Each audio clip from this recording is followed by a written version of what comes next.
Hello, fellow viewers and players, and welcome back to the AI President's HAVOC of ERI campaign. Last session with you guys ended up being quite lengthy, and you discovered quite a lot of lore about the sunken shelter. Obama, you've got to find a way to shorten the exposition, man. I felt like I was in an unskippable video game cutscene. Is it really an unskippable cutscene if we were the ones who asked for the information in the first place? He gave you exactly what you asked for. That's like being mad that you got ice cream from an ice cream stand. Hey, I guess you're right. Oh, by the way, did you see that Malithrex awoke from his 1,000-year slumber? Wait, really? Is the goat back? Yeah, man. And so's Kokomimi. Oh, that's sweet. I'm totally going to check them out right now. Guys, we're kind of starting a session right now. You'll have to check that out later. George did the recap last time, so I believe it's Joe's turn today. I hope you remember, since it was quite some time ago. Yeah, I got it. So what happened now again? Bruh. Gonna just quickly rewatch the session on 2x speed. Give me half an hour and I'll do the recap. Wait, you could just have me do it. Nope, I'm already watching the intro. It's too late. You can't be serious, Joe. Just have George do it. Nah, I'm locked in. One eternity later. Yep, all right. I think I got it now. Thank goodness for editing magic. I would have just up and gone if I had to sit here doing nothing waiting for you. Go ahead with the recap, Joey. Okay, so we started off in a tiny little cave where Squibble stared at us like some kind of pervert after we just woke up. We started adventuring a little with him by our side so we could reach the big city in the middle, the Lost Shelter. I asked Squibble a tiny question and he dropped a massive lore bomb on us. Apparently, Squibble sank some city 1,500 years ago, back when he was like a huge white octopus monster thing. He said that he shrunk after some time, but I have no idea how he switched color. Must have been some kind of reverse Michael Jackson thing. He was also created by someone called the First Prophet, which I think is the first Shadowcaster and the creator of a dangerous faction called the Ministry, who are basically Team Aqua from Pokemon. Except they're sinking the world in order to become gods. Real scary stuff. After that, we encountered a ruined church where we got ambushed by 2 nasty nightmare crabs with swords for legs. We almost died, but some Soviet blonde chick shot one of them in the face. Or is it their stomach? I can't really tell. They're just blobs of meat with sharp legs. Anyway, she helped us take them down and start scaring us by asking if we've seen a group of divers, saying that she's supposed to be looking for them. That group were the ones we kind of let die to a huge fish, which ate them all. I should add the fact that you acted like a little snitching asshole to her. You're not a lawyer, pal. You don't got to tell her the truth, the whole truth, and nothing but the truth. Well, can you blame me? She's got a Russian accent, man. That's how you know you shouldn't mess with them. It was intended to be Ukrainian, actually, but finding fitting voices for her character ended up being very difficult. Anyways, continue. Yeah, so when I told her that, she started laughing like a maniac because she apparently needed them killed. And since George confirmed their deaths, she appreciated him for making her job easy. She revealed that her name's Malakia and that she serves the Ignition Union. The Union and the divers are in a bit of a turf war in the depths, so perhaps we shouldn't get too involved. She gave us some rations and followed us along for the journey. We reached the walls of the Lost Shelter, but we got distracted by some footprints on the sand before we could enter. The prints led to a stone wall, which had an illusory wall that you could walk through. Turns out, it's a whole-ass evil lair with a couple of shadow spiders guarding it. They weren't much of a threat since they could be killed in one shot. I found a really ominous-looking red rock from a chest too. I'm gonna have to find out what it does later. Anyways, we went deeper, which ended up being a massive mistake. Turns out the evil Kid Diddler from Session 4 was there. I think his name was Calzone or something like that. Well, his name's Calzine, but the thought of calzone is making me hungry. Yup, we've got to order something after this. Welp, anyways, the guys back at the overworld must have killed him, and he got sent down here too with us. He was having some sort of meeting with a bunch of evil-looking dudes, a blue chick in black armor, and also a black blindfolded dude who might be the emo hat guy's leader. They were talking about a lot of stuff we don't exactly know yet, but turns out both George and I are Shadowcasters by birth. But we never learned how to harness it, which is why Calzine said he saw potential in us. We decided that we had seen enough and tried to sneak away. Unfortunately, I got a garbage roll and sort of alerted the entire evil villain clubhouse. That's when the black blindfolded guy used some sort of mantra on us, and that's how the session ended. How could you get such a dog shit roll? Isn't dexterity your main stat? Yeah, the dice just didn't really like me. All right, thanks for the recap, Joe. You two have seen the combat changes, right? Yep, we've seen the vents, the spits, the symphonies, and the status effect system. We also got to allocate some points into our resistances. I put some into drain resist because we always seem to be getting in trouble with shadowcasters. Yes, I'll get into the status effect system in a bit. I'll show the advanced tool tips on screen for those who want to read more. I changed a few of these from last time since I realized they were somewhat unbalanced. To summarize it quickly before we start, vents are a defensive reaction which costs 2 mantra slots, which negates an enemy in melee range's attacking options for 1 turn and pushes them back 5 feet. Spits are a bonus action which can heal the user based on their charisma and have a higher hit rate depending on your dexterity. Symphonies are basically weapon skills, unique to different weapons and weapon types, which have a cooldown of 3 turns instead of a resource cost like mantras do. Symphonies cannot be used in the first turn of combat, and some require main actions to use, others require bonus actions, and some require both. It depends on the type of symphony. And finally, the status effect system is a new system implemented into these battles, where taking certain amounts of damage of a specific type will lead to a certain status effect being applied, which can be very debilitating. Each character now has resistances, which increase depending on their constitution stat. The higher resistance you have for a certain damage type, the more damage you'll have to take before you become afflicted with the corresponding status effect. The resistance sheets for the characters will be shown on screen whenever they take elemental damage, so you won't have to do any homework or take any notes and stuff. With all of that out of the way, I believe it's time we kick this session off. Who's ready? I am super ready. I really want to know what happened. Yeah, we'll have to find a way out of whatever mess we found ourselves in. Then let us begin. How convenient. You both feel your muscles contort as ghost-like black strings painfully dig into your limbs. The cruel prophet chuckles, sitting comfortably in his throne of dead corals. He lifts a single finger, making the black strings straighten, pointing towards the ceiling, raising the both of you into the air like helpless marionettes. Well, this is a new one. You could at least have the decency to introduce yourselves. Or are you merely here to eavesdrop? Let us go. We swear we didn't hear anything. We just walked the wrong way to Selter City, that's all. Jackdaw, that's literally the dumbest excuse you could have possibly come up with. Leave the diversions up to me. I'd have to agree with the bandit on that one. Any excuse you throw at us is in poor taste. The woman clad in heavy armor snorts, crossing her arms while smirking. To think we'd have meddlers right around the corner. I thought my shadow crawlers would have seen them for sure, but I guess these runts got past them. Well, of course they got past them. Your summons are terrible. It's barely an achievement. Well, okay then, Calzine. At least I summoned something. I don't see any of your goofy-ass crabs helping around here. Fair enough, I suppose. The adjudicator disengages from his colleague and walks a few steps closer, his bloody red eyes glaring at you from under his chapeau. A coy smirk grows on his face, seeing the both of you helpless at his master's mercy. Ha! How nice to see you failures again. How has the journey in our glorious domain been? You know, there isn't a single hat in all of the 9 layers that's large or distracting enough to cover up your ugly mug, or your terrible choice of clothing for that matter. Humph, I'd usually have a retort for that, but your style is honestly impeccable. Can't blame you. Thanks, I guess. Can't say the same for the Etrian, though. Burgundy's an awful color on you. Ah, man, come on. Why does everyone keep saying that? Silence, all of you. Now, fresh Shadowcasters, answer me this. How did you find us, and why have you come here?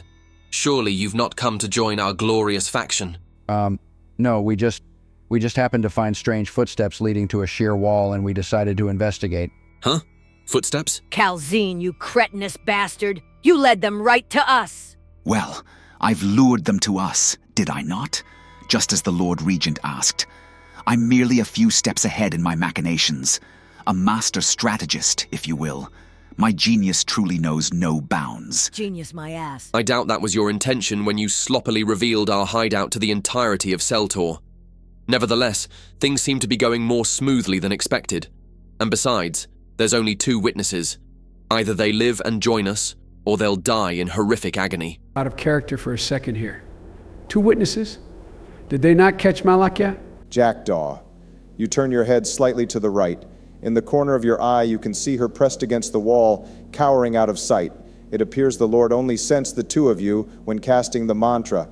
As Malakia quickly hid away, the 2 of you briefly make eye contact, but her eyes quickly shift away. Clearly, she doesn't want the ominous prophet to know that she's here too. Oh, right.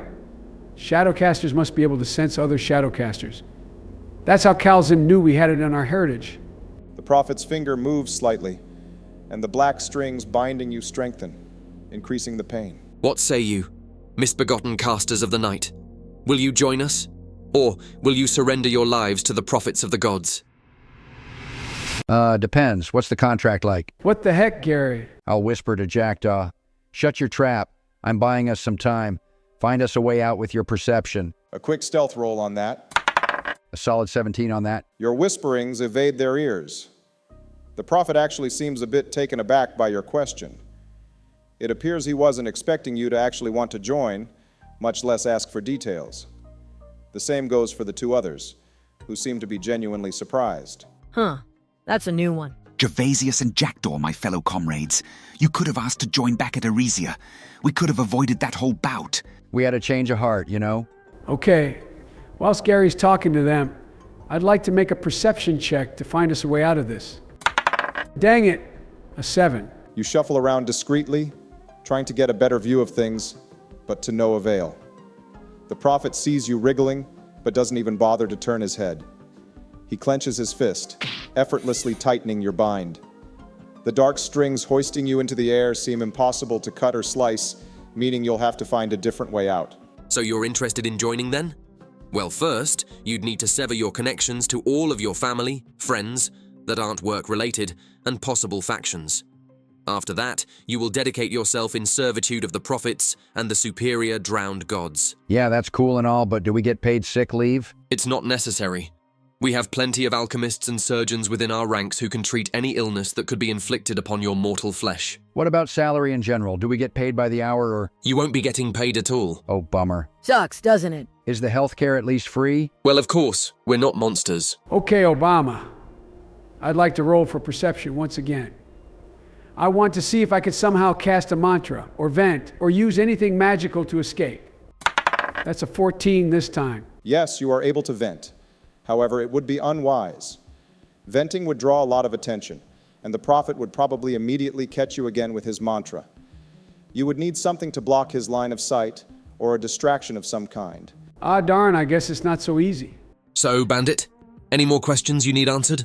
Yeah, so, is a 401k possibly included in the contract? A 401k? Excuse me, mortal.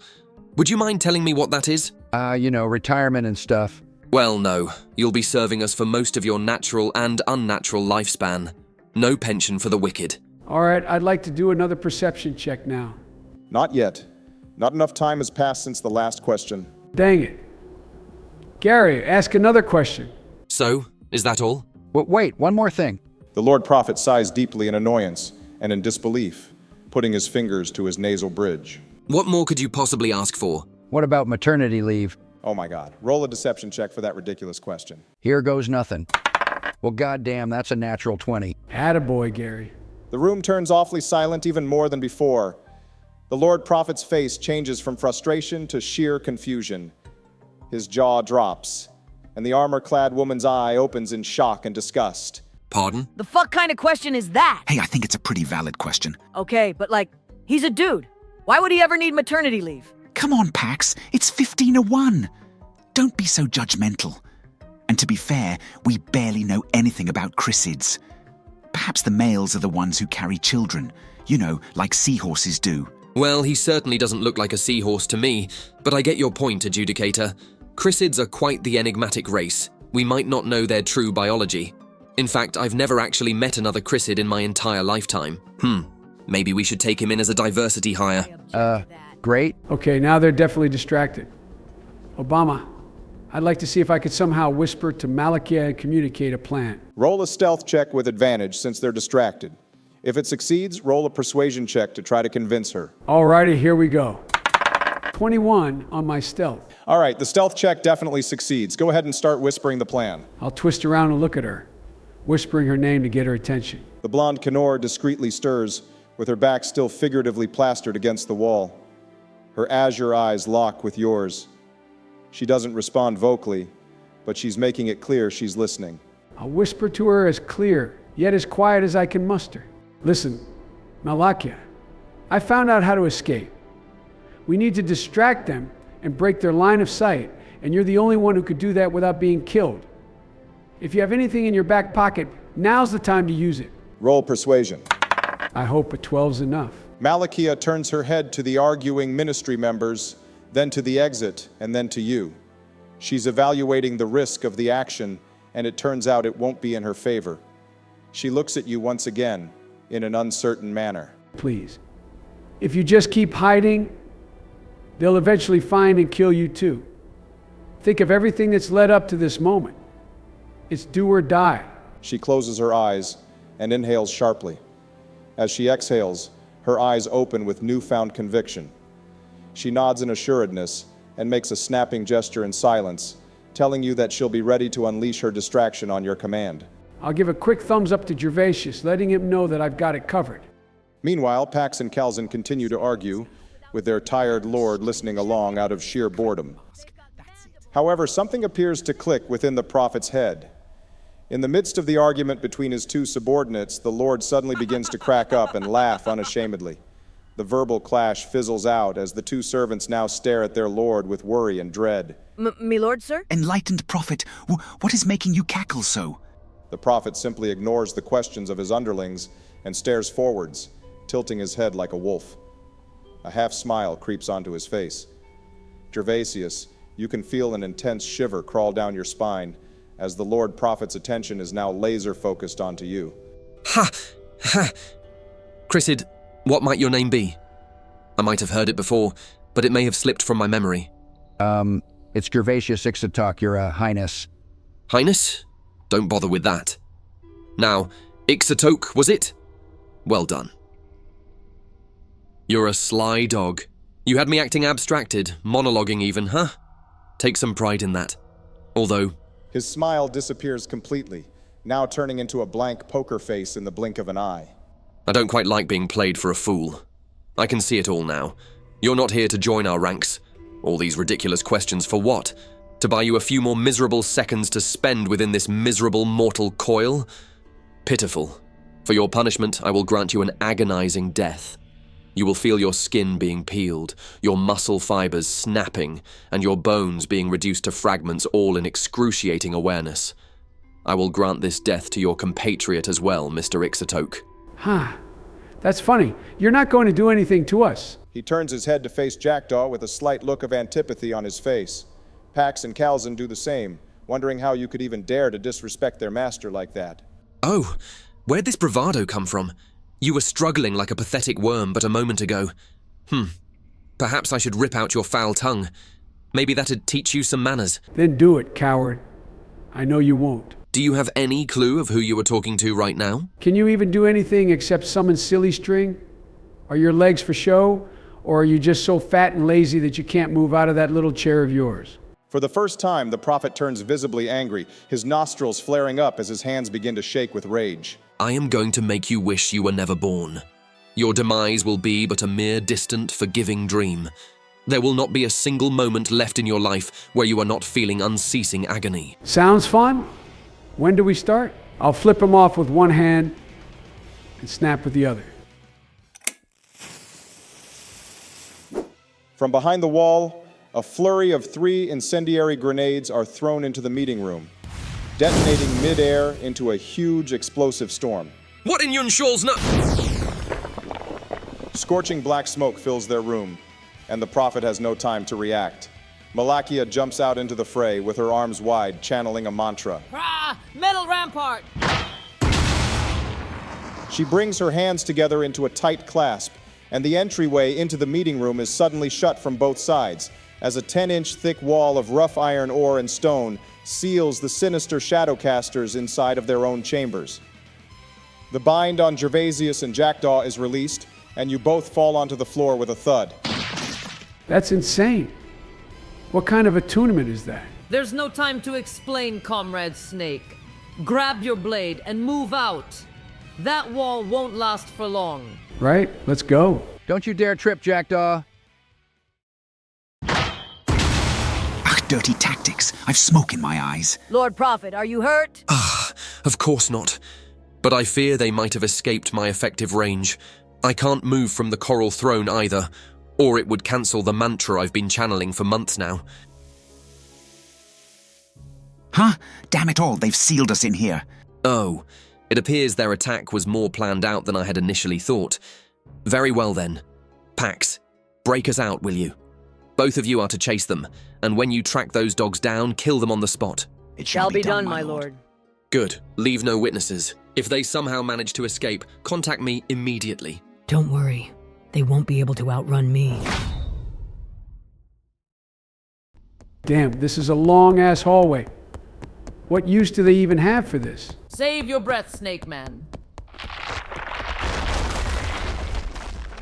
Damn it, they're on to us! Umbra sucker! Flame assault! The Prophet's 2 henchmen are approaching you at record speeds. Calzin's Umbersucker is carrying him by the arm, and Pax is in a menacing full sprint in her black steel armor. Your one and only mission is to survive. Roll for initiative.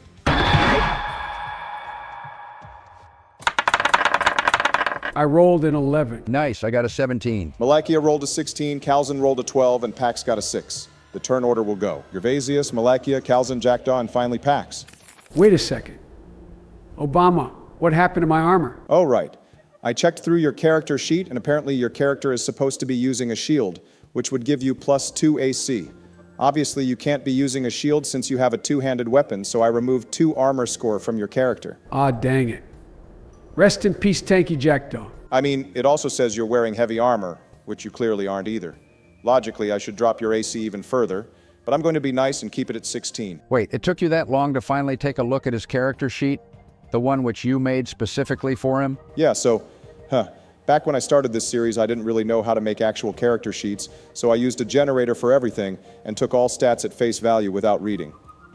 Long story short, I'm kind of dumb. That's very relatable, Brobama. All right, fine, whatever. So, how will this chase work exactly? So, your only objective is to survive. You're battling as you're running, and you can only move 5 feet or 1 square in any direction, as you're already in a full sprint. This also means that your character can't take the dash action. You can't vent, and you can't sneak either. After enough turns pass, you'll reach the spiral staircase, and then the exit. Well, if the only objective is to survive, then I'll be sure they're not catching up to us. For my first turn, I'll cast Ice Daggers at Calzin to try to slow him down. That's a 17 to hit and 9 frost damage. You turn around and throw out a fan of glacial daggers behind your back, which lock onto the speeding sorcerer. He has no time to block, and the barrage hits him clean on. Ah, dogged bastard! It's called Good Aim. Ever heard of it? After that, I'll run faster, moving up north of the hallway, and that'll be the end of my turn. It's now Malakia's turn. She quickly loads her rifle and takes a pot shot at Pax. She got a dirty 20 to hit, Awesome. Great shot. which misses. Pax has an AC of 22. She is a level 18 endgame boss. Oh, crap. Yeah, dibs on not fighting her. Malakia fires her bullet, but it completely ricochets off the contractor's armor, who laughs viciously in response, not slowing her down one bit. Ha ha ha ha! You call that an attack? Let me get close to you, and I'll show you what real damage feels like. Dibs on not fighting her either. Malakia ends her turn by increasing her running pace, moving 1 square left. Now it's Calzin's turn. Since he's being carried by a flying creature, he can actually move 10 feet each turn. He shouts an order at his Umbersucker, and it rushes him to Gervasius as he extends 2 fingers. Shadow gun. 14 to hit. Shadowy energy gathers at his fingertips as he fires off a speeding umbral blast on Gervasius' back, draining his ether, dealing 10 shadow damage and inflicting you with drain, which removes 1 mantra slot from you. The impact makes you stumble, but you quickly gain your footing and keep running. Ha! Now how's that for good aim? Okie dokie. Now it's my turn. I'll start off by moving 1 step diagonally up to the right, and then casting my Gale Trap mantra right in front of Calzin. After that, I'll use a bonus action to sheath my blade. Wait, why are you sheathing your katana? It's part of my weapon symphony. Check the screen. I can sheath my katana with a bonus action, which will lower my AC slightly. But on the next turn, I can deliver a super strong blow with increased damage and hit rate. Huh, I wonder what my symphony's like. Looks like I've got triple rend, whatever that means. I'll read up on it later. Jackdaw, just make sure you don't dig yourself too deep into combat. Got it. Jackdaw sheathes his blade, getting ready to deliver a powerful slash when the time comes. It's now Pax's turn. and she's bloodthirsty. She surrounds herself in a cloak of ominous purple fire and casts Flame Assault, dashing diagonally upwards to the left, quickly approaching the Vigil warrior. Black strings begin to form around her arms, similar to the ones that the Prophet used to bind you with. Drown Judgment! She rolled a 13, so you got lucky. Black strings appear from every direction, attempting to pierce through your defenses. You narrowly duck and weave the shadowy tendrils, barely avoiding them with your katana still sheathed. The turn orders back to Gervasius. All right, now I notice something important. Calzin's being carried by his summon, so we should probably be targeting the Umbra Sucker or whatever he calls it. I'll be using my final mantra slot to cast Ice Spike on the Umbra Sucker. Actually, that will hit both of them because the Ice Spike is around 15 feet tall and will hit anything in that range, which is great since they're both on the same square. You'll only have to make one attack roll. Oh, well, that's convenient. Well, a 10's not doing me any favors. Indeed. Calzin notices the large glacial spike growing from the floor, and he orders his Umbra Sucker to make a quick maneuver, avoiding the attack in the nick of time. It's a crying shame, that is. I'll run forwards and end my turn. It's now Malakia's turn. Metal dust gathers at the palm of her hand, and she casts yet another metal rampart to stall the enemies. She rolled a 6 on her constitution check, which fails the mantra. In her stress, she forms a shoddy half-wall of weak rock, which isn't nearly tall or strong enough to stop your pursuers. Pax vaults over the wall with ease, while Calzin simply flies over it. Damn it all. I've only got one grenade left, so here goes nothing. With a 21 on her throw, she aims the grenade at Calzin and his Umbra Sucker, throwing it in a perfect arc. However, Pax uses her class path reaction, Interceptor, and catches the grenade before it hits its target. Shit. Oh, how considerate of you, Pax. Don't kid yourself. Trust me, there'd be nothing funnier than seeing your frail ass explode to bits and pieces. Pax couples this with her other talent, Reversion, and lobs the grenade back to Malakia. Ha! Return to sender. Pax crushes the athletics check with a resounding 26, and the projectile explodes right in front of the rifle-bearing woman, dealing 22 fire damage, sending her flying 5 feet to the west and inflicting the burn status effect. A successful con check saves her from being knocked prone. Whew, thank the drowned gods you're on my side. Agreed. I wouldn't want to fight me either. All right, how about this? You knock out the Mothman freak, and I'll deal with the Snake Ninja. That sound good? Good enough for me. It's now Calzin's turn. He approaches with haste, pursuing the weakened Gervasius. But as he moves to the west, Jackdaw's Gale Trap activates, sending out a rending shockwave which kills Calzin's momentum, silences, and deals 6 wind damage to both him and his shadow summon. He grits his teeth and conjures his signature Shadow Whip and lashes out at Jackdaw in anger. 22 to hit. Calzin cracks his whip, which you now notice is quite similar to the type of tendrils Pax and the Prophet use. He lashes wildly at the Vigil's back, dealing 13 shadow damage, inflicting drain on Jackdaw. Well, I've been biding my time, and I think it's time I unleash my power. First, I'm going to move 1 square up to the left, right between Gary and Calzin. I'll start off strong by using my weapon Symphony, Flash Strike, to cut Calzin down. Awesome sauce. A 24 to hit and 22 slashing damage, which I'll immediately follow up with a Master's Flourish. Damn, let that snake man cook. A 16 to hit and 10 slashing damage. Wow, that's one hell of a turn. The samurai recuperates after taking Calzin's lash and quickly steps between Gervasius to block the Shadowcaster's flight. Jackdaw unsheathes his blade at the blink of an eye as the Adjudicator flies right into the Vigil's range. He carves a huge slash of light into Calzin, and the sinister sorcerer fails to dodge the attack. Without any time for his adversary to breathe, Jackdaw continues on the offensive, slashing several more times, and ending on a monstrous cleave which makes Calzin lose grip of his summon, and he tumbles painfully onto the floor, taking 3 points of bludgeoning damage. Damn it all! The Shadow Sucker halts its movements and retreats, flying over to its master, who's now too far away from the battle. Aye. Good hit, Snake Man. Seriously? Wow. No wonder you got your ass beat back at Erisia. My leg! Fine then, guess I'm doing the dirty work today. It's now Pax's turn. She runs up diagonally to the left and forms a swirling ball of purple flames in her offhand. The flames spark, duplicating into an array of 6 vicious fireballs, which now swirl around the contractor's dark steel gauntlet. Try this on for size. Shadow Flare Volley! She thrusts her left hand forwards, commanding her infernal barrage to strike the both of you in a straight line. Yep, I'd be a real silly idiot if I were to take this head on. I'm using my Gale leap talent as a reaction to jump over that attack. A very wise choice. Roll a contested acrobatics check.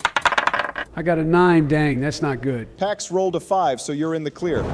Now then, for the other rolls. To any god listening out there, please give me some of that RNG that I need to survive this. 2 out of the 6 fireballs make contact. The hellish projectiles fly swiftly, as if they were shot out of a Gatling gun. Gervasius leaps and rolls, avoiding a few, but is still hit with a few of the speeding Shadow Flame bullets, taking 14 fire damage in total. Luckily, you've invested some points into burn resistance, so you just barely stave off the burn infliction. Oh yikes, if I didn't jump out of the way, I'd be toast. Still alive, freak? I'm slightly impressed, but your luck's running out as we speak. For my turn, I'll run diagonally down to the left and chug a minor healing potion for my bonus action. That'll be all. I don't have any other options, really. That's an 8, which should heal me back to 10 hit points again. Neat. Then it's Malakia's turn. She tries once again to cast a metal rampart to slow your hunters down, attempting to create one between Jackdaw and Pax. Please work this time. I don't think we can survive another round with Pax.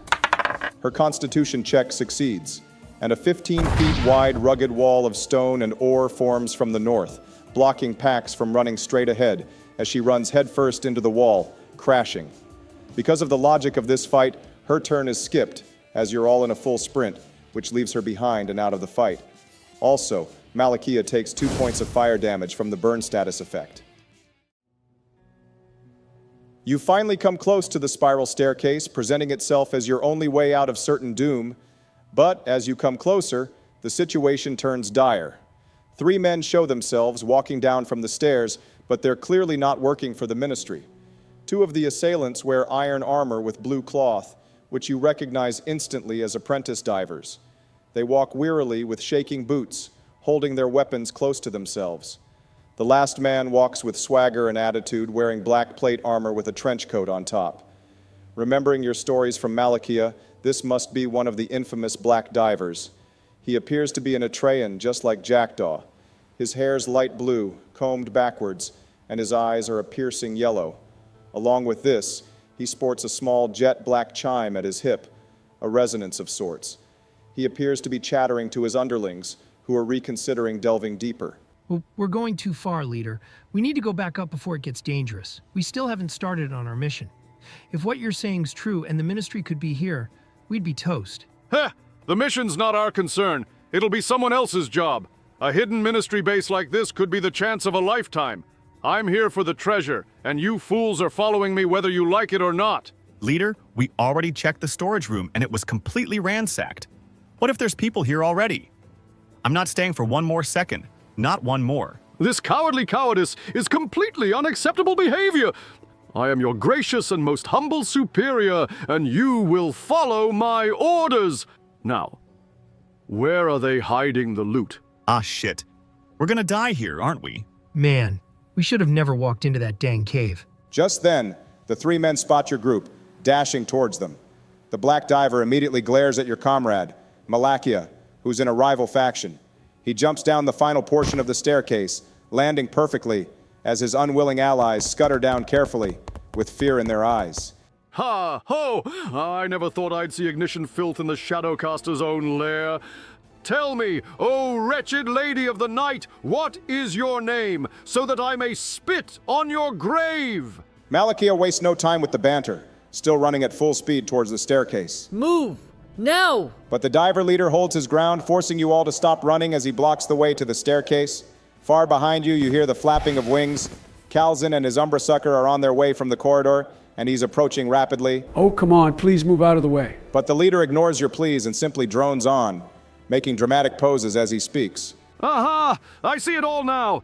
The Ignition Union has been scheming with the Ministry all along. I expected nothing less. Those 2 warriors at your side must be your minions, who you have corrupted with your dark powers. A fate most tragic for noble warriors indeed. Rotten cur, sworn enemy, scum, like you have no place in this world. I, the great Winter Karishi, the noblest black diver of them all, will have no choice but to vanquish you. Valiant men, we must take up arms at once for Lumen's salvation. I want to speak up. I want to yell at them, hey, the treasure's at the end of the corridor, but it's too spooky for us cowards. Only a manly, badass hero could make their way over there. I tell you what. Roll for persuasion with advantage, because you're feeding into his ego. Easy peasy. That's another natural 20. Wow. You're on a risk spree today. Damn, that's one way to avoid a fight. The leader's eyes light up and he happily moves out of the way, frolicking deeper into the dungeon. Thank you for the directions, kind corrupted minion, sir. Onwards, men! But what about the ignition soldier? And the others? Remember, it'll always be someone else's problem. Until we meet again! His allies stare in disbelief but begrudgingly follow, as they have no other choice. Malakia turns to look at Gervasius with a dumbfounded expression. She wastes no time on a comment, and instead gestures for you all to quickly run up the stairs. Yep, I'll be bolting up these stairs. We've been surviving on nothing but charisma rolls and random bullshit for way too long now. Agreed. I'm following right behind you. Nice job on those rolls, by the way. Malakia waits for the both of you to start ascending the staircase and runs behind you. Just then, Calzin makes his presence clear, his umbra sucker screeching loudly. However, he quickly stops as he detects the black diver and the two apprentices in the hallway. Damn it all. The divers have found our hideout. Wow, I wonder whose fault this is. Pax, this is serious. Get over here. At once. A black diver's a critical threat. I wouldn't be able to take him on if he engaged me. I'll need you to handle him and his apprentices. I'll chase after the two runts. Crap. Can we run faster? Yes, all of you are running up the spiral staircase at full speed, as Calzin quickly flies over the divers in front of him. The two apprentices seem to be alarmed, yet their leader pays the adjudicator no mind. Calzin extends his arm and points with two fingers, charging up a powerful shadow gun, aiming at the steps of the spiral staircase. Shadow gun! I'll need you all to roll an acrobatics check. I got a 19. A 23 for me. Malakia rolled a 14. As you all reach the midway of the staircase, Calzin unleashes a devastating bolt of dark energy at you all. His bolt blasts the supporting pillar from the bottom and going up. It begins to crumble from below as the steps are beginning to get ripped apart. Billows of dust begin to kick up from the collapse. Jackdaw evades the mayhem and uses his serpentine agility to keep running up the staircase, and Gervasius keeps up right behind him. But Malakia, who is running behind you all to ensure your safety, loses her footing. Damn it. I'll quickly reach out my hand so she can grab it. I thought you didn't care about saving people. I make exceptions for allies. Malakia takes note of your support and grabs onto it in the nick of time. Now roll athletics for me real quick. A 13, come on, please let this work. You barely manage to hold onto her hand, giving just enough support to catch up. She gives you a nod and an honest smile, appreciating your camaraderie. I knew you had a heart, Gary. I'm not going to respond to that. I'll just keep running to reach the top. The dust around the staircase clears, and only the top half remains, still firmly attached to the top floor. You take the final steps, and you arrive at the final corridor. Just a quick turn to the left, and then forwards, and you'll be out of this hell. Calzin flies up the final portion of the staircase with his summon, determined to kill you till the very end. You only need to survive one turn before you've all escaped. The turn order begins from where it ended, which means Calzin will go first. You mongrels are not leaving this place alive. Calzin's entire arm begins to swirl with dark energies as he drives his palm forwards with force. Aiming at Gervasius and Jackdaw, he cackles, knowing that there aren't any tricks left for you to pull. You've had your chance, but it ends now. Maximize Shadow Cast. Blast Spark Shadow Gun! It's a 19 and a 17, so it hits without question. Ah, crap baskets. This is where it ends, isn't it? It's been a decent run, I guess. I'm not going to let you hurt my comrades any longer! Malakia uses her oath talent, Comrade's Bulwark. Without any hesitation, she jumps in front of Calzin, taking the brunt of the blast to protect you. A brief expression of panic springs onto the adjudicator's face as his ultimate blast hits the wrong target entirely. A vicious barrage of shotgun-like bolts all dig into her, piercing right through her armor and into her body. She howls from the harrowing agony as the shadows begin to rot her flesh. Malakia is launched back 5 feet from the intense blast, takes 26 points of shadow damage, and is drained of 1 mantra slot. Holy moly, what a save. She's hurled onto the floor, rolling as she coughs up a pint of blood. But without fail, She immediately brings herself back to her feet and keeps running, holding an arm to the flesh wound which she calls a stomach. She turns around to taunt Calzin for the hell of it. You're a weakling. I barely feel a thing. How in the... You indomitable harlot! Jackdaw, hit him with your strongest move. I'll do you one better. I cast Windblade on the Shadow Batman summon. Oh my gosh, that's a nat 20 to hit. Nice work. Awesome. You've all honestly gotten very lucky this encounter. Thanks, boys. Now let's check the damage. I got a 17 on damage. And that's enough to kill it? How do you want to do it? Oh, I've been waiting for this all day. I used the power of my gale breathing to engulf my katana in a wreath of storms. I close my eyes, predicting his movements in my mind. As I open them, it all becomes clear to me. I slash my blade vertically, sending out a slicing shockwave which completely cleaves the shadow creature in two, right down the middle. It screams out one last time, as the relentless gale of my technique reduces its corporeal form to a mere dark haze. Incredible. Because his Umbra Sucker has been unsummoned, Calzin falls onto the floor with his back, taking 1 point of bludgeoning damage. He screams out in fury, but also in fear. No! Don't you dare escape! Get wrecked, bitch boy.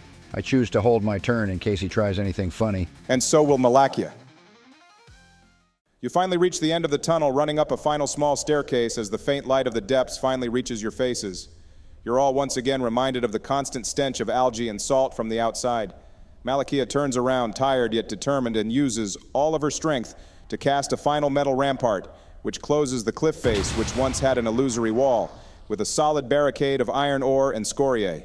As the barriers close in, you swear you can hear Calzin shout and scream from the other side. With no ether left to break down the wall, the chase is now over. Oh, thank goodness, that was so close. I can't believe we all managed to survive. We have Malakia to thank for this. We wouldn't be alive without her. Glad I could be of help, but I need some time to rest. This wound stings. Yeah, she's right. We have to find someplace safe to rest. We ain't got much time either. We'll have to travel as far away as possible. Let's head for the Lost Shelter. There's probably some abandoned house we could hide in to rest up and recover. Malakia groans slightly, gazing up at the massive ivory white walls just a stone toss away from you. I don't think I can follow. I need to head to the chariot's spire at once. But you're injured. You shouldn't leave like this. They'll still be searching for us. I'm with Jackdaw on this one.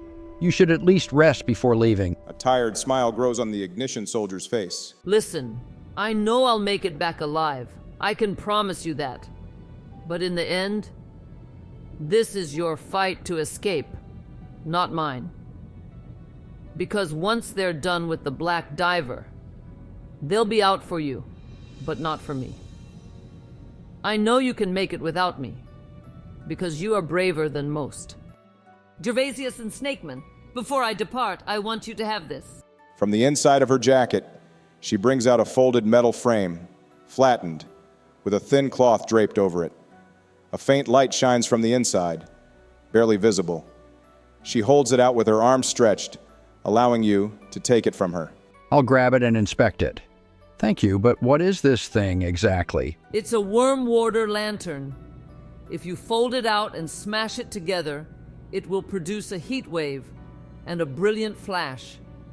It wasn't really constructed for this, but maybe the best way to ward off the shadow is with the powerful light, da? Well, it's certainly not an incorrect observation. We gladly accept your gift. Thank you for all the help, Malakia. You've been a lifesaver through and through. Farewell to the both of you. I hope we don't have to meet again, for the sanctity of our own lives. Proshchanya. Malakia begins marching off into the distant depths to never be seen again. She looks over her shoulder to look at you one last time. Her hair flows with the currents of the waters in this strange place. This place is terrifying, but her smile reminds you that everything might just work out in the end. Wow. We really couldn't have done it without her. I knew you had a soft spot for blondes. What? No, shut up. Let's get moving already. Haha. All right, Gary. Although injured, the two of you walk towards the gate of the towering sunken city, Lost Seltor. But as you walk, you both begin to feel intense shivers, and an acute sense of dread begins to wash over you. You quickly shake it off, however. The gate in front of you is wide open, and a guard in a bucket helm stands watch, keeping themselves standing upright with a trident spear. They appear to be non-hostile, barely even registering your presence. Should we talk to the guard? I'd like to make an investigation check instead. I want to know what this guard really is. All right, give me a roll. I got a 12. It appears to be a regular Seltorian guard, one that's been obliged to their duty for too long. Once a proud protector, now robbed of their mind, endlessly fulfilling their mission. From the inside of their bulky armor, you can hear shallow breathing, along with low, gurgling growls. Wait, gurgling growls? I remember a creature like that. Isn't this a mud skipper? Could very well be. Let's just be thankful they're not engaging us. I want to speak to the guard. Hey, Mr. Guard, sir. Do you know a safe place to rest? Are you serious, Jackdaw? Well, if they're not hostile, it won't hurt to ask, right? The Revenant Guard doesn't seem to recognize your speech at first, but after a few seconds, their head begins to turn with robotic movements. They speak with a low, harsh tone, one that hasn't spoken in years. Their speech, although slow and raspy, is fairly concise. Varacosa. District small. House. Basement. Avoids. Monsters. Oh, where do we find the Varacosa district? Go right. Through. Gate. Marble. High. Rise. Thank you, Mr. Guard. Wait, since this guard can actually talk, I'd like to ask them something quick, too. Hey, do you know how to reach the Tower of Interstus from here? The guard pauses and seems to think for a moment. After that, they turn and point to an elevated closed gate at the top of a staircase. Right there.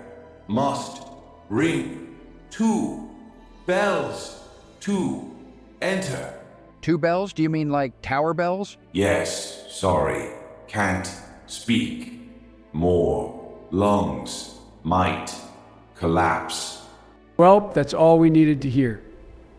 Come on, Gary, let's get some rest. Also, thank you, Mr. Guard, and have a good day. Or night. I can't really tell. A strange hum is heard from the sunken guard. He then turns around to his original position, forever keeping watch. All right, Jackdaw. I'll come with you. Make sure to keep an eye out for any enemies here. We'll have to run if anything engages us. I need to save the last 2 potions for the trial ahead. Sounds smart. I'll take the lead.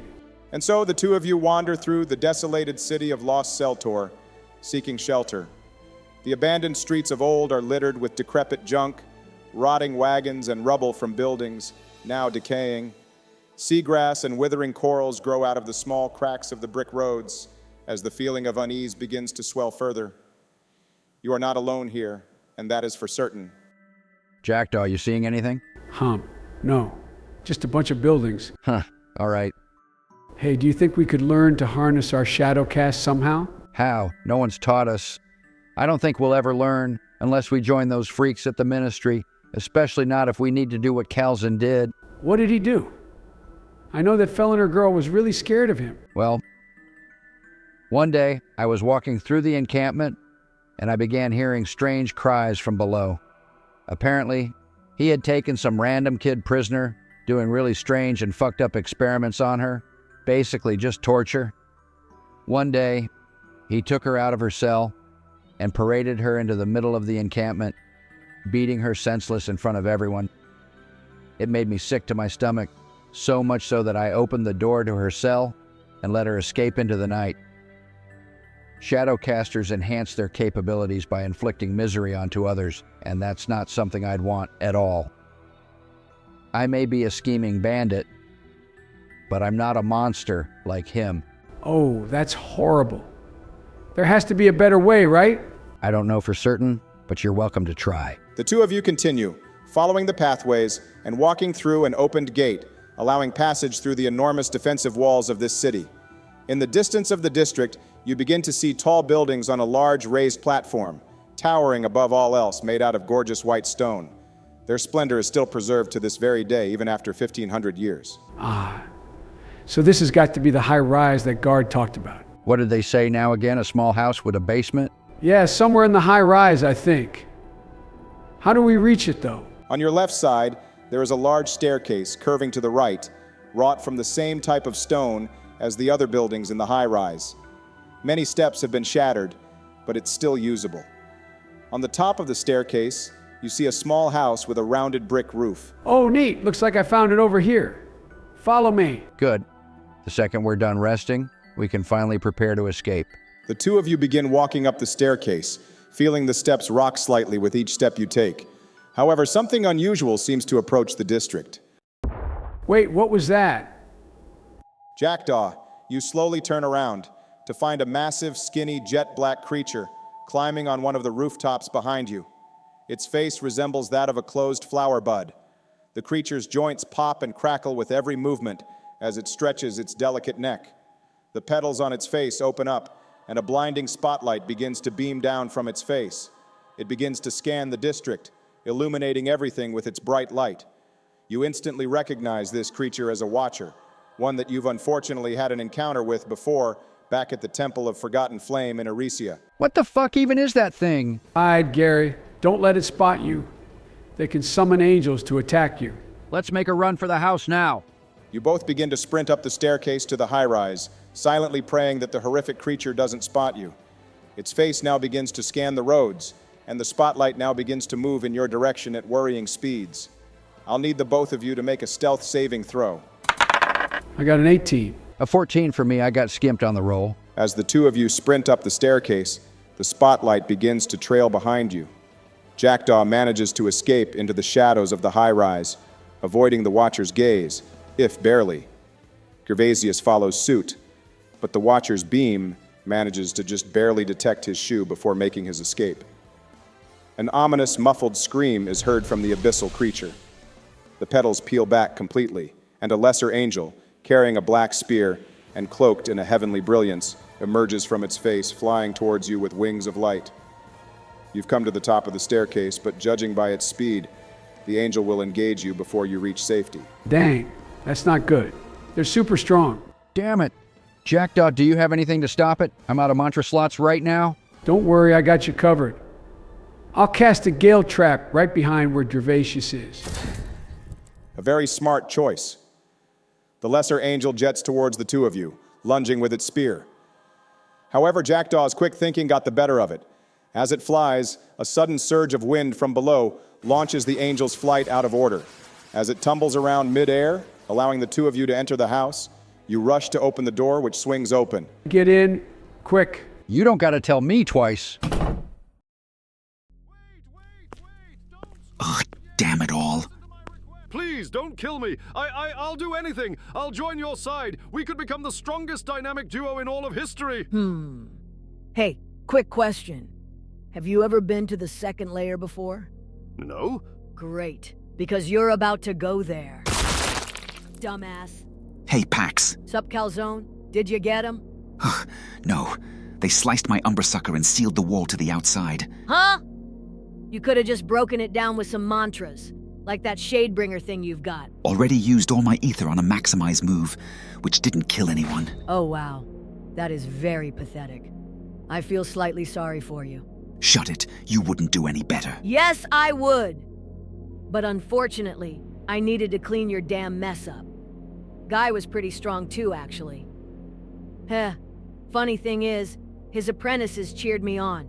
It was pretty sad that I had to kill them too. Go talk to Zaire. I think he'll want a word with you. I'm dreading it. Oh, back already, Adjudicator? Yes, you see, You failed to kill them because they killed your shadow puppet and sealed the wall? Affirmative. What an embarrassment. Now that they're on the loose, they could spread potentially plan-ending information. That is something we cannot afford right now. The second drowning is at its eminence. Allow me to pursue them. I'll track them down through the city. That's where they claim to be going after all. Listen, Calzon, I'm calling in an expert for this. I can only tolerate failure once. This is a task suited for Padparasha. You'll be doing reconnaissance, nothing less, nothing more. You are dismissed. You shall await further orders. Good evening, Prophet Zaire. Hast thou summoned me? Indubitably. I have a few rogue shadowcasters for you to take care of in the city of the drowned. And what are the risks? Risk-free. The tiny room smells musty, reeking of aged wares. Extinguished lanterns lie on the cabinet, along with a map and an empty burlap sack. I'm snatching that map. We might need that for later. What else is in the room? On the floor, you find a small hatch made out of rotting wood. barely covered by an old rug. Opening it will surely lead you to the basement. Then let's hop in. The angel might still be on our tails. Nope, you always got to check for traps. 17 on my perception. There is no trap. It was a regular basement hatch. See? Nothing to worry about. Jackdaw opens the hatch and peeks into the hole. There is a ladder about 12 feet tall leading you to the bottom of what looks like an old storage room. Well, fine. If there's not going to be any traps, then I won't be wasting any time. Let's just jump down and get it over with. Wait, Gary. What if there's still water at the bottom? Just get into the basement already? Brain-eating amoebas would be the least of my concern right now. Okay, fine. I was just trying to be funny. I'll quickly climb down and close the hatch. This room smells even more putrid than the room above it, but you're at least safe in here. It is almost pitch black, with just a few beams of light shining into the room from the rotting hatch above you. However, you begin to hear footsteps, presumably the angel. A low angelic choir is heard from it, which slowly fades away as it proceeds to get unsummoned. Good, it didn't find us. Phew. Nice to finally be safe. How about a quick break? Well, yeah, that's what we came here for. I'll search for a corner to lean against so I can brood in peace. Ha! Classic rogue. Welp, I'll sleep on the floor if I have to. Maybe I'll search some of the crates for something soft to use as a pillow, or maybe a blanket. What about you, Gary? Would you like a blankie too? I'm good, thanks. Jackdaw begins to rummage through the storage area, searching for cushioning. However, you begin to feel a strange sensation in your spine as an ice-cold hand suddenly touches your shoulder.